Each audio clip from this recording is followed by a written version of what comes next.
Então, gente boa, falando sobre a autoria do Pentateuco, nós vamos concluir o tópico que Clyde Francisco, do livro Introdução ao Velho Testamento, faz a respeito da última hipótese documentária, em que ele apresenta os pontos de vista das escolas críticas do documento J, E, D e P, e ao considerar esses pontos de vista dos críticos a respeito do Pentateuco, ele vai fazer algumas considerações a diversas coisas, a fim de verificar tanto a procedência quanto as conclusões.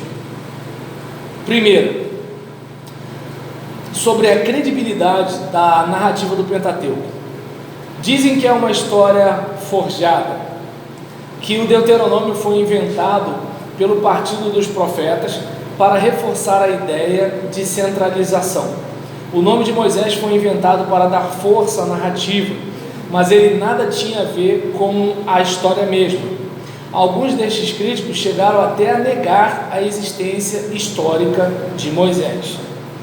O documento sacerdotal, que inclui o livro de Levítico e todo o material legislativo de Êxodo e Números, foi composto para assegurar a aceitação do sistema sacerdotal por parte do povo.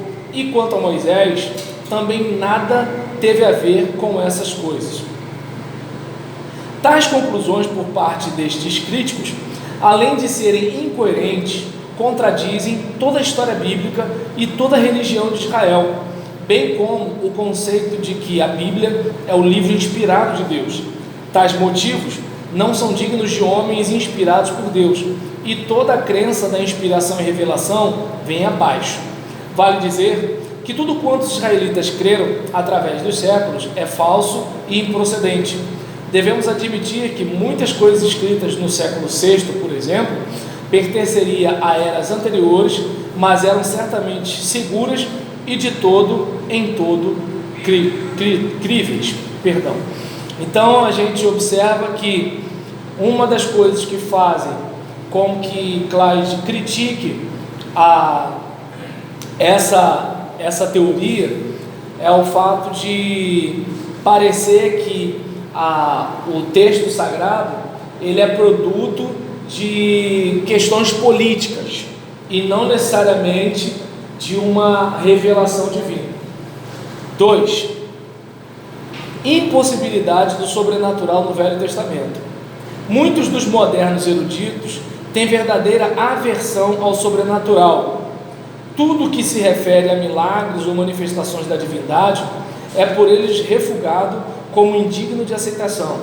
Entretanto, se não pudermos aceitar o sobrenatural e, consequentemente, os milagres, não podemos aceitar a revelação da divindade, nem tampouco a encarnação de Jesus e a sua ressurreição. Noutras palavras, não podemos aceitar coisa alguma da Bíblia. Se a história é forjada, se os milagres são impossíveis, nada fica da Bíblia que mereça aceitação. Nem mesmo um livro, como tantos outros livros antigos, ela é. Então,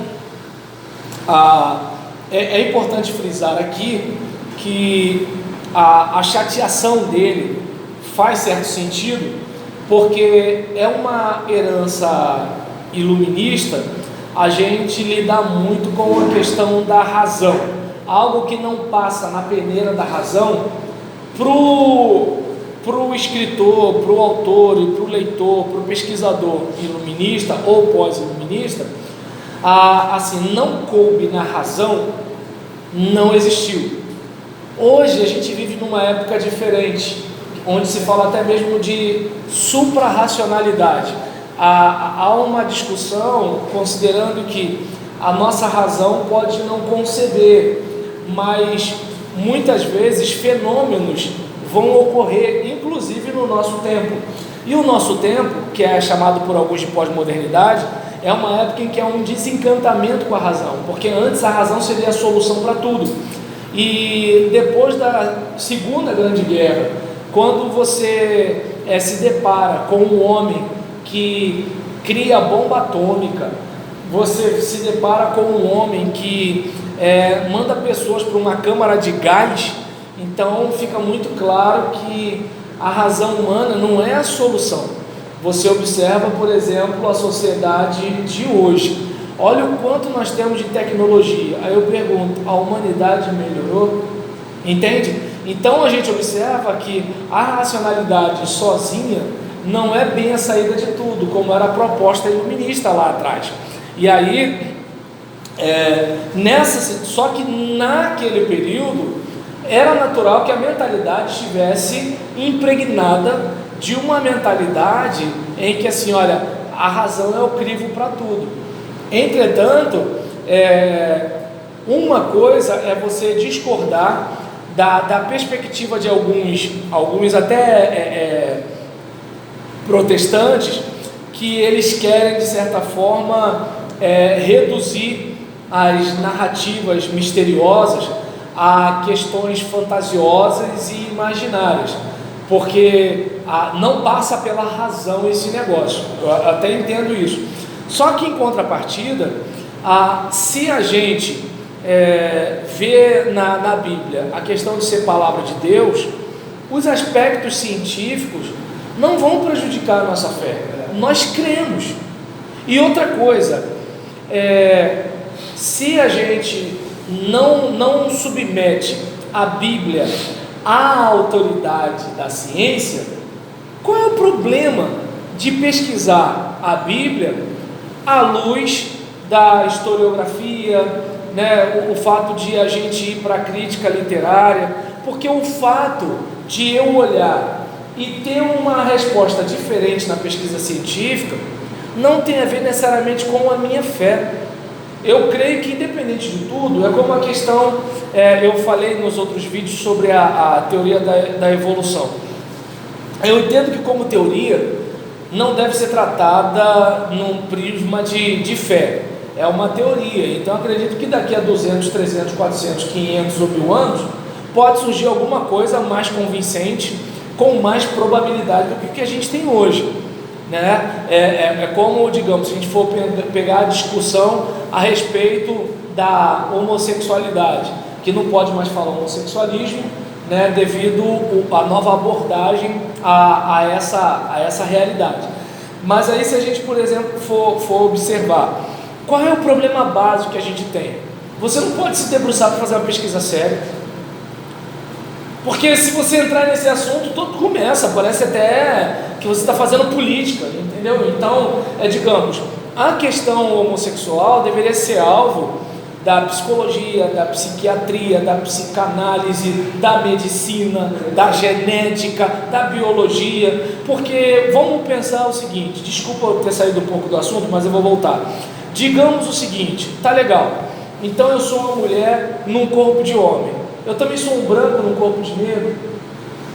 Aí, digamos, eu tenho que amputar o meu pênis e fazer com que haja uma vagina na minha região pélvica, né, porque eu não me sinto bem, né, com esta genitália. Então tá legal. Se eu chegar, por exemplo, no médico e pedir para ele tirar a minha perna, porque eu não me sinto feliz com perna, o médico vai achar isso normal? Não vai. Mas por quê? Porque isso o médico pode discutir, mas a questão homossexual não se pode discutir. Então eu entendo que o religioso ele precisa ter cuidado para ele não ficar nessa mentalidade de caça às bruxas, como se assim, pesquisou, não crê em Deus, pesquisou, você não tem mais fé. A questão é você não submeter a sua fé à ciência. É como, por exemplo, a Bíblia fala de um grande peixe que engoliu Jonas. Aí alguém vai dizer assim, bem, não pode ser baleia, porque a baleia não tem garganta para engolir uma pessoa. Tá bom, jumento tem cordas vocais para falar? Mas, gente, eu creio e pronto, eu não tenho discussão nesse negócio, eu creio. Alguém vai dizer, mas isso é impossível. Por isso que é um livro de fé. Não é um livro do que é possível, é um livro de fé. Por isso que a gente acredita na multiplicação dos pães e peixes. Por isso que a gente acredita que uma mulher virgem deu à luz a um filho que foi gerado pelo Espírito Santo. Se eu for depender da ciência, como é que eu vou crer nesses negócios? E tá vendo? É crer. Por quê? Porque a Bíblia, ela está falando de questões que a ciência não tem como. Meu Deus, por que no meio de tanta gente que faz besteira, por que o meu filho que morreu? Ou então, por que a minha vida toda foi só sofrimento? Né? As pessoas, elas se perguntam de onde eu vim, para onde eu vou, quem sou eu? Né? Por exemplo, gente, esse mundo existe, mas como é que pode, apesar de não ser uma realidade que a gente considere perfeita no nosso ponto de vista, né? Porque tem os tsunamis, tem um monte de tragédia, vulcão que destrói um monte de coisa e tudo tal, mas assim, se nós observarmos a distância da Terra em relação ao Sol, não frita nem congela. Se a gente pensar, por exemplo, a gestação, imagina, gente, né? Você tem naquela questão, né, o canal deferente, por onde passa, né, o líquido seminal, e ali estão os espermatozoides, que no ápice do prazer sexual, aquilo ali vai percorrer até fecundar, né, um óvulo. E aí você olha uma situação dessa, e aí você pensa assim: caramba, como é que dali surgem cabelos, unhas, olho, ossos, pele, imaginação, memória? Entende? Aí você olha para isso tudo. É que a gente não para para pensar nisso. Até você sentir mágoa de alguém é um negócio fantástico, porque você volta no passado, parece que você está ali, naquele momento. Aí você olha e fala assim: não, tem que ter alguma coisa a mais. Eu não posso ser o produto, né, de uma proteína que se desenvolveu depois de um líquido que havia no planeta e caiu alguma coisa e tal, e aí o primata virou não sei o que, assim. Primeiro que ninguém estava lá para ver, entende? Assim, claro que eu posso ser muito criticado por estar falando desse negócio, mas assim, a gente não, parece que a gente não pode parar para debruçar e questionar algumas coisas, entende? Parece que a moda é o seguinte: você quer questionar a existência de Deus? Parabéns para você. Você quer questionar a moralidade judaico-cristã? Todo mundo bate palma para você. Agora, se você quiser questionar a teoria da evolução, todo mundo desce a marreta. Se você quiser fazer um levantamento, tá bom, tá aí, a prática homossexual é um fato, não há como discutir. Tá, mas o que as ciências falam sobre o assunto? Vamos pesquisar sobre o assunto. Vamos ouvir quem concorda e quem discorda sobre o assunto. Mas não pode, senão vira graça de trecho. Entende? E aí, digamos, eu, por exemplo, concordo com o Cláudio Francisco em relação à crítica dele de alguns autores que, assim, parece que querem destruir a fé. Entretanto, nem todo mundo que está querendo fazer uma pesquisa séria está querendo destruir a fé. Porque vamos e venhamos, a gente vai ver alguns autores aqui, e você vai vendo algumas coisas, e realmente você olha e fala assim: não, peraí, isso aqui salta aos olhos, né? E é claro, sem necessariamente fazer uma afirmação ou uma negação, mas somos estudiosos. Não estamos falando isso que é para a gente pregar a autoria mosaica, a autoria davídica e tal, porque o que a gente vai pregar é que Deus se revelou através dessa palavra, através de pessoas humanas como nós. Não foi um cavalo, não foi uma tartaruga, até porque cavalo e tartaruga não escrevem, né? E aí foi através de pessoas como nós. Jesus veio ao mundo, gente como nós, para mostrar para a gente uma realidade maior e superior à que a gente vive. E quando a gente se alimenta desse livro, a gente melhora como pessoa, né, se desenvolve, e a gente começa a pensar que existe uma realidade maior do que isso aqui, do que nascer, crescer, se reproduzir e morrer. E aí, olha como é que assim, o negócio continua sendo fantástico, independentemente de quem quer que seja que tenha escrito o assunto. O problema é que tem gente que quer, por exemplo, falar um negócio para desqualificar as escrituras, e tem gente que quer defender as escrituras cientificamente. Eu entendo que se você quer defender as escrituras cientificamente, você já submeteu as escrituras à ciência. A Bíblia deixou de ser autoridade, a autoridade virou a ciência. Eu dependo da psicologia para respaldar o conselho bíblico, eu dependo da administração para respaldar o conselho bíblico, eu dependo da sociologia, seja lá do raio que o parta. Ele vai bater lá em cima achando que está fazendo uma vantagem, mas não vai conseguir mover o pensamento do povo. Claro, porque a fé é a fé, entendeu? Como conta a história, né, de um determinado antropólogo estava sendo guiado por um nativo no rio, e aí ele viu, né, depois eles pararam, aí o nativo pegou uma Bíblia para ler. Aí o antropólogo falou assim: eu estou impressionado como é que você lê um livro assim de tanta história inventada, um livro tão antiquado. E aí o nativo falou para ele: olha, graças a esse livro de história inventada e antiquado que o senhor não parou no meu caldeirão. Entende? Simples, acabou. Não há o que se discutir. A Bíblia, como palavra de Deus para quem crê, transforma a realidade.